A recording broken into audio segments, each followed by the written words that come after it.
welcome back to History Home Learning. So today is the first lesson of our work on Whitechapel, and this is the start of the section that we do on Jack the Ripper. So you've probably already completed the work that I set about what I'm going to talk about today, but it's fine because we will just have a little chat about it, and hopefully it will make you understand a bit more rather than just reading through the text that I sent to you. So we're going to talk about what Whitechapel was like, where it was, what kind of people lived there, where did they live, and all of those types of things. So first of all, Whitechapel is a little section in the East End of London. So remember, this is Victorian times, so the East End was pretty rough. There were lots of dark alleyways, lots of not very good street lighting, things like that. Lots of houses very, very close together, lots of people living together, overcrowding, horrible conditions.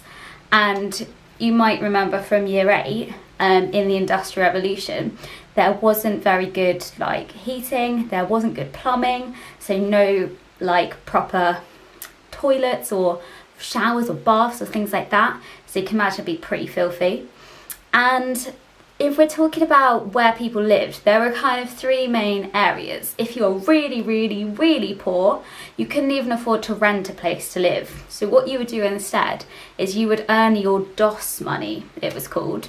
So it would be a couple of pence a day to go and stay in a rookery or a lodging house. And depending on how much money you earn in the day, you'd be able to get a nicer room to sleep in, maybe a meal. However, at the other end of the scale, you'd be in a room and you would be probably sleeping upright against a wall. And they used to have basically a string, which you would kind of crawl behind, and this would stop you from, falling over in your sleep. You'd be held up by a bit of string to sleep propped up against a wall. So pretty awful conditions, pretty desperate times. Because people's work in Whitechapel was quite unstable, they didn't know when they were going to have their next bit of money. So lots of people would, if they weren't working, would go to a workhouse, which we learnt in year 8. But what you'd do in the workhouse is you could stay there for free, sort of free, because you'd have to do hard labour. You'd have to do things like rock breaking, oakum picking rope, we've talked about this before, and you would also get a meal. So you get a bed and a meal, but you would have to do some pretty horrible work. If you went in there with your family, you'd be separated from your spouse, your husband or wife, and also if you brought your children with you, they'd be separated from you as well. Many people would rather have slept on the streets than go to the workhouse. You had to be desperate. It wasn't hey, free job, free food, free bed. It was horrible. Nobody wanted to go there. You had to be desperate. So the other kind of area we're going to look at in Whitechapel is called Flower and Dean Street. Sounds pretty nice. Nice name, Flowers. It was one of the worst streets in London. That's what it became famous for. It was full of drunkards, prostitutes, thieves, criminals, you name it. It was awful. Basically it was loads and loads of houses, all really, really close together, lots of people living very close quarters. Similar to that was the Peabody Estate. It's essentially a charity housing estate, kind of like council houses today. So they also had very strict sort of guidelines for who was allowed in the Peabody Estate. You had to prove you had a steady income, you had to prove you were respectable, you had to have references from people. So it was kind of a movement to improve the calibre of people living in Whitechapel. However, they tried to make the rent affordable so that it wasn't, rich people being able to live in Whitechapel. So that was another place you could live. And what is interesting about Whitechapel is that rich and poor people live very close together. So we'll talk about this more when we talk about sources, but Charles Booth made a poverty map of London and he colour-coded it. The streets that were in black were crime-ridden, awful. the worst type of street you can imagine, and Flower and Dean Street was a black street on that map.